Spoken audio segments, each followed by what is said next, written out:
I don't care if you lost your leg. That ramp is ugly. It violates the aesthetic of the neighborhood. Madam, you are worried about the aesthetic of your neighborhood? You should be worried about the aesthetic of a prison cell, because you just violated federal law in my courtroom. And the only thing getting removed today is you. You know, in 38 years on this bench, I have learned that a home is more than just wood and bricks. A home is a sanctuary. It is the one place in the world where you are supposed to feel safe. But what happens when your sanctuary is under attack? Not by criminals, not by the bank, but by your own neighbor? I have seen neighborhood disputes before. Usually, they are about fences or barking dogs. They are petty. They are annoying. But on a Thursday morning in November, a case came across my desk that wasn't just petty. It was hateful. It involved a woman named Patricia Worthington. She was the president of the Briarwood Estates Homeowners Association. She lived in a $1.2 million house. She drove a Lexus.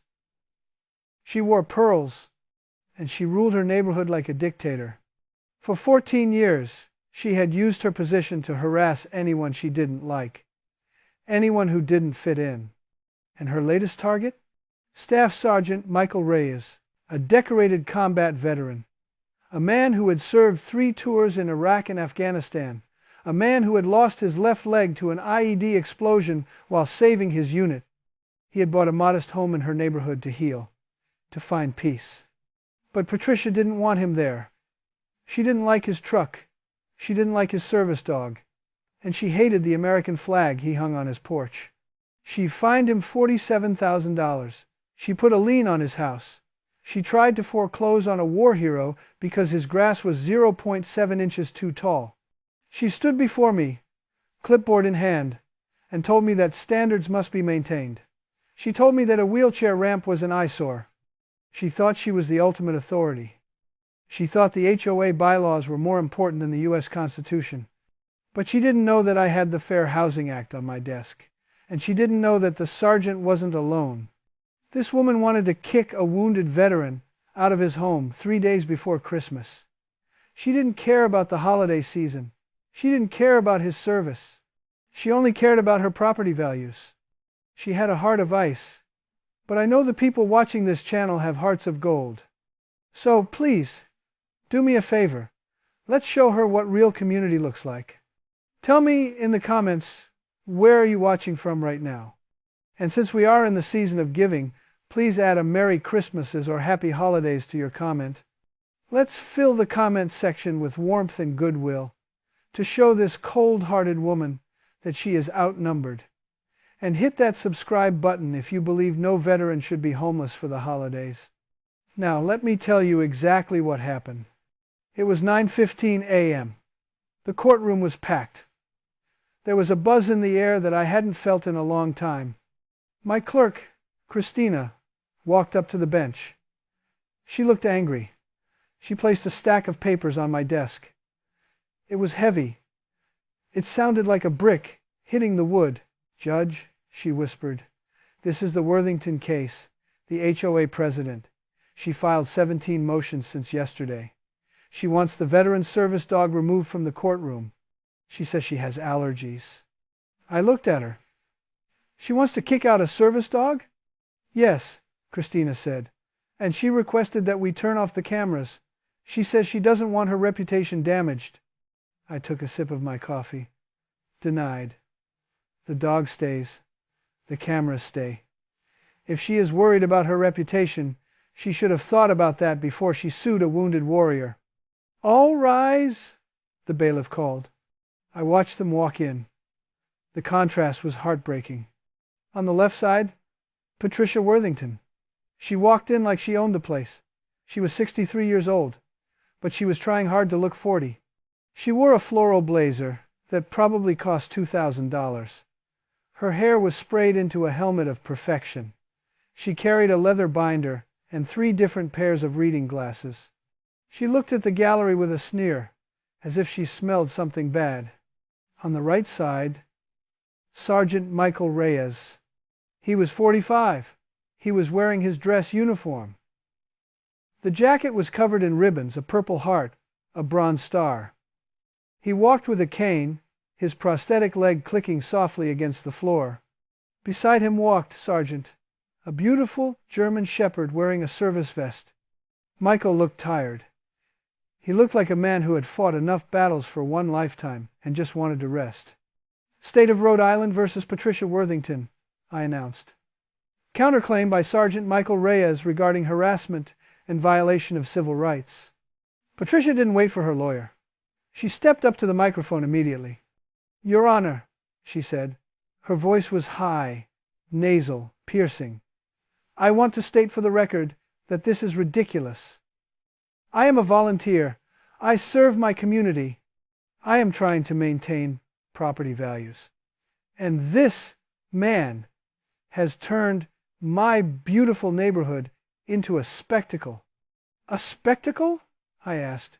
Miss Worthington, you fined this man nearly $50,000 in 3 months. That seems excessive. It is cumulative, she snapped. He refuses to comply. I have standards, Judge. Briarwood Estates is a covenant-controlled community. When you buy a house, you sign the rules. He broke the rules.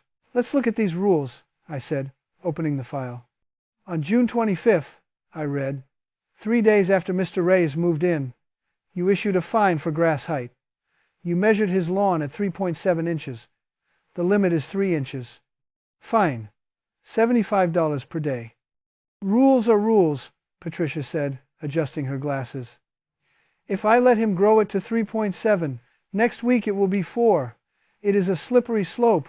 We are not a jungle. He hadn't even unpacked his boxes yet, I said. He is a disabled veteran.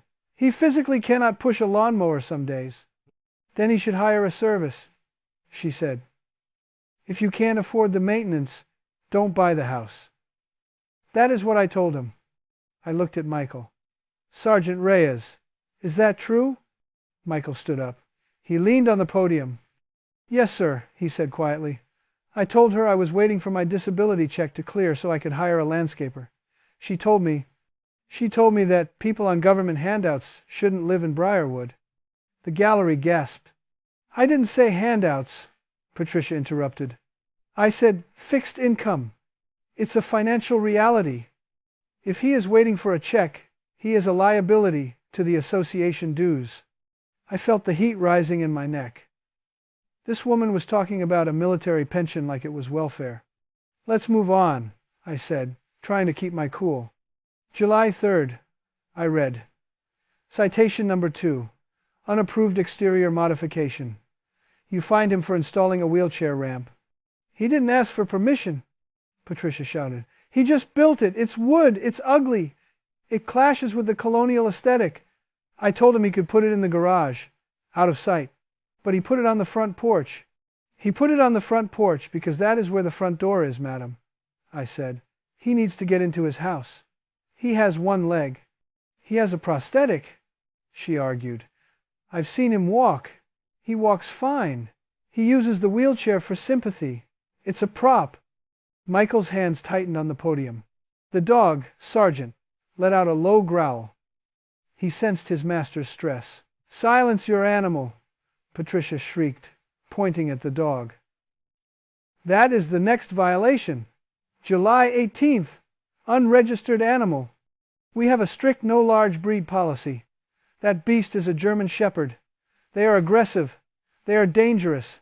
I fined him $200 a day until he removes it. He is a service dog, I said. Certified. Under the ADA, you cannot ban him. He is a pet, she yelled. I saw him playing fetch. Service dogs work. They don't play. He is scamming the system so he can keep a dangerous animal in a family neighborhood. I have grandchildren, Judge. What if that thing eats them? Sergeant is a trained PTSD support animal, Michael said, his voice trembling with anger. He wakes me up when I have nightmares. He helps me stand when my back gives out. He saved my life, lady. He is more disciplined than you are. Don't you speak to me like that, Patricia screamed. I am the president. You are a resident. You answer to me. I slammed my gavel. He answers to the law, and the law says you cannot discriminate against a disability. It's not a disability, she yelled. It's an inconvenience. To me. I looked at her lawyer, Mr. Blackwood. He was sitting with his head in his hands. He looked like he wanted to crawl into a hole. Mr. Blackwood, I said, do you have a defense for this? Or are you just letting your client incriminate herself? Blackwood stood up slowly. Your Honor, I have advised my client regarding the Fair Housing Act. I have advised her that her actions could be construed as discriminatory. However, Mrs. Worthington feels very strongly about the aesthetic integrity of the subdivision. Aesthetic integrity, I repeated. Let's talk about aesthetics. I picked up the next citation. August 22nd, I read. Citation for improper signage. You fined him for flying an American flag. It was too big, Patricia shouted. The bylaws state flags can be no larger than 2 by 3 feet. His flag is 3 by 5. It's massive. It looks tacky. It flaps in the wind and makes noise. It disturbs the peace. The courtroom went deadly silent. You fined a soldier for flying the American flag? I asked. My voice was low. Dangerous. He can fly a small one, she said. A tasteful one. He doesn't need to wrap the house in it. We get it, you served. You don't need to shove it in our faces every day. It brings down the property value. It looks like a political statement. It is a statement, Michael said. It states that I bled for this ground. Well, bleed somewhere else, Patricia snapped. Because in Briarwood, we have rules. And if you can't follow them, get out. And that brings us to the foreclosure, I said. I held up the legal document. On January 8th, you filed to foreclose on his home. You were trying to take his house to pay for these $47,000 in fines. He didn't pay, she said. He ignored the invoices. He is delinquent. The bylaws say, if you don't pay for 90 days, we can seize the property. I have a buyer lined up. A nice young couple. Doctors. They drive Teslas. They won't have ugly trucks and big flags. You want to kick a wounded veteran onto the street, I said, because you want better neighbors. I want compliance, she screamed. I am doing my job.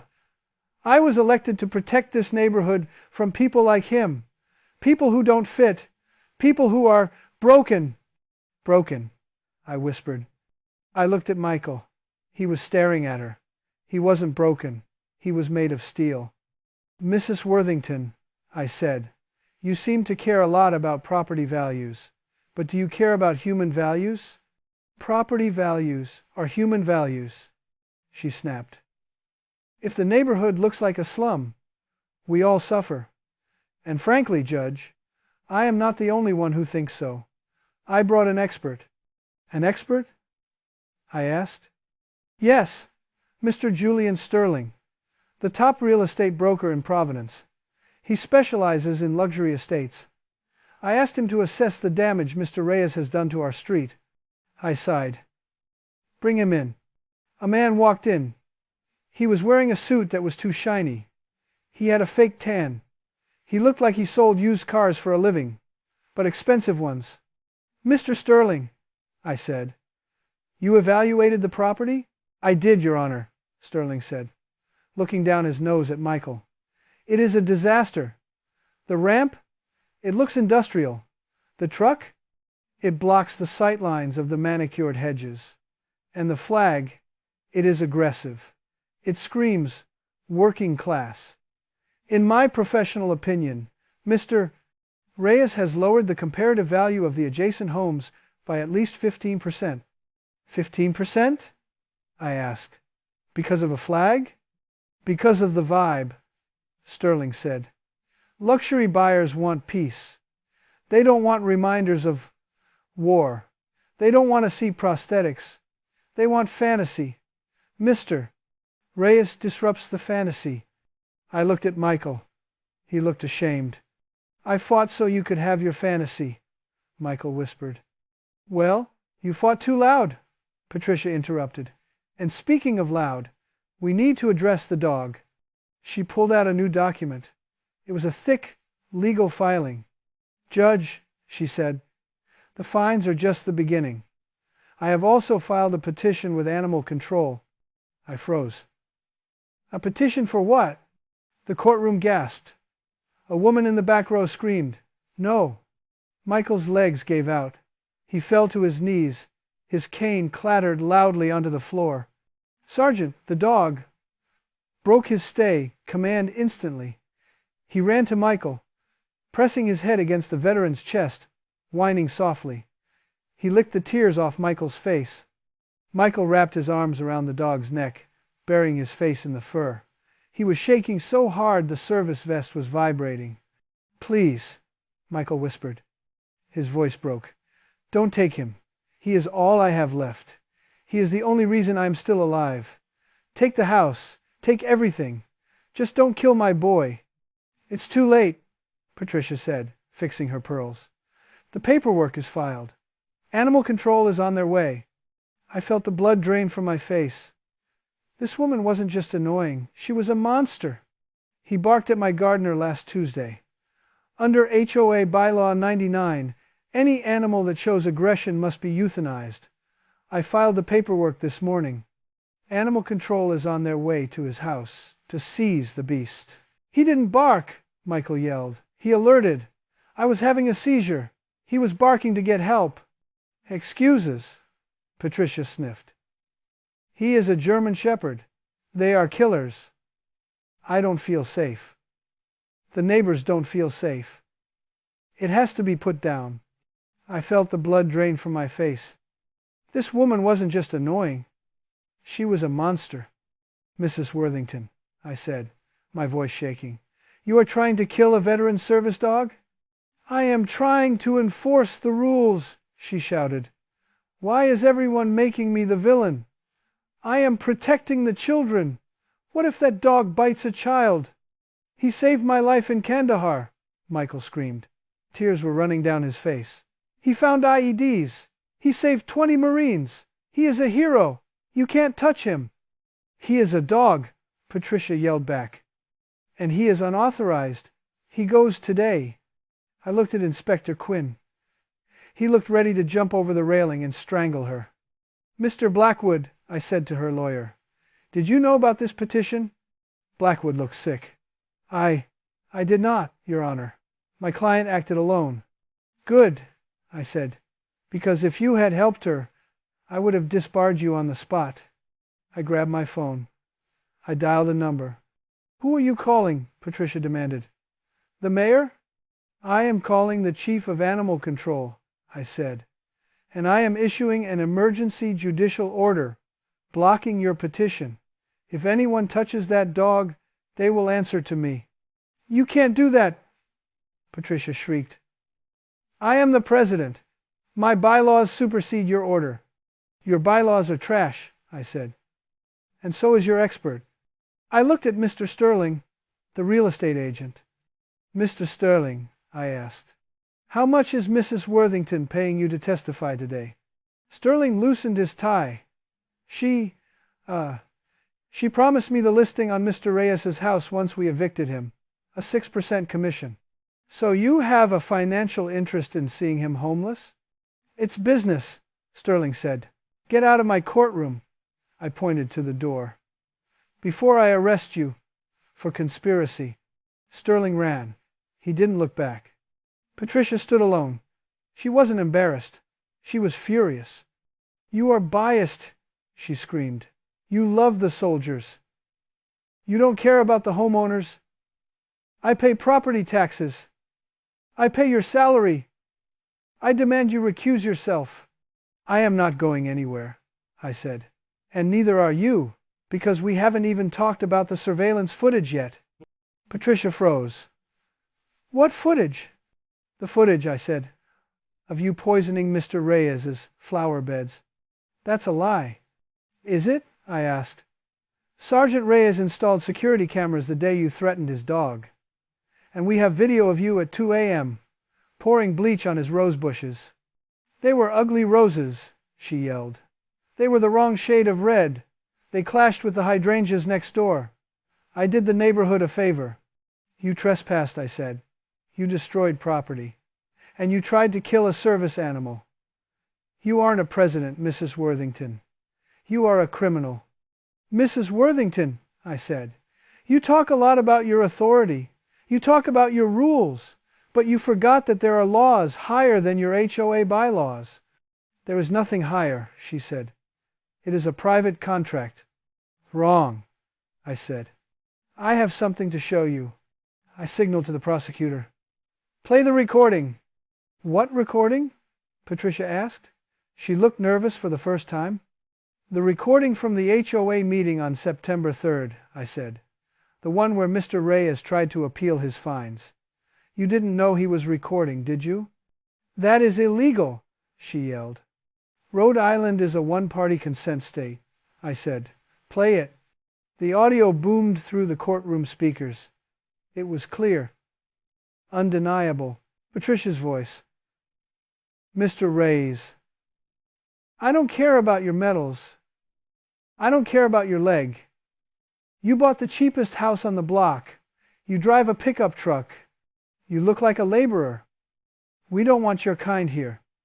We are a prestigious community. If you don't leave voluntarily, I will make your life a living hell until you break. I have done it before, and I will do it again. Get out of my neighborhood. The recording ended. The courtroom was frozen. The cruelty of her voice hung in the air like smoke.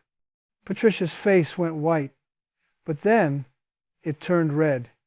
She didn't apologize. She didn't back down. She snapped. I said it, she screamed. And I meant it. Those people don't belong here. Those people? I asked. The broken ones, she yelled. I worked hard for my house. I earned this neighborhood. They come in here with their government handouts and their ugly trucks, and they lower my property value. I am protecting my investment from trash like him. She pointed a shaking finger at the crying veteran on the floor. You think you are a hero? She spat at him. You are a charity case. You don't deserve to live on the same street as doctors and lawyers. You bring the property value down just by existing. And, I continued, picking up a new stack of papers, my voice trembling with anger. You said you have done it before. That was a figure of speech. She lied. No, I said. It wasn't. I looked at the gallery. Will the Martinez family please stand up? A couple in the back row stood up. Will the Washington family please stand up? Another family stood up. Will the O'Brien family please stand up? A family with a special needs child stood up. 7 families stood up. They were all staring at Patricia. Who are they? Patricia whispered. These are the people you evicted, I said. The Martinez family. You fined them $30,000 for parking a work van in their driveway until they went bankrupt. The O'Briens. You fined them for a therapy swing for their autistic son until they had to sell at a loss. I have the records here, I said. 7 families, all minorities, or immigrants, or disabled. You targeted them, you harassed them, and you stole their homes. This is a conspiracy, she screamed. They broke the rules. They were trash. They were citizens, I said. And you are a predator. Mr. Blackwood, I said to her lawyer, do you have any defense for a pattern of systemic discrimination and fraud? Blackwood closed his briefcase. Your Honor, I am withdrawing from this case. I cannot represent a client who engages in targeted harassment. You coward, Patricia yelled at him. I pay you. You work for me. Not anymore, he said, walking out. Patricia stood alone. She looked at me. She looked at the family standing in the back. She looked at Michael Reyes. But she didn't look sorry. She looked furious. You can't do this, she screamed. I am the president. I have a contract. I will sue you. I will sue the city. I will take his house and burn it down. That is a threat, I said. It is a promise, she roared. I always win. I have money. I have power. You are nothing. She raised her hand. She pointed a finger at me. And then, she made the mistake that ended her life as she knew it. She grabbed the heavy metal nameplate from the defense table. And she threw it. It flew across the room. It smashed into the bench, inches from my head. The courtroom erupted. "Inspector Quinn!" I shouted. "Secure the defendant!" Quinn moved fast. He grabbed her arms. "Get off me!" she shrieked. "I am a lady! I am wealthy!" She scratched Quinn's face. She kicked him. "You are under arrest," I said. "I am finding you guilty of everything," I said, my voice shaking with anger. "Violation of the Fair Housing Act. Violation of the ADA. Harassment, fraud, and assault on a court officer. I will buy my way out," she screamed as Quinn handcuffed her.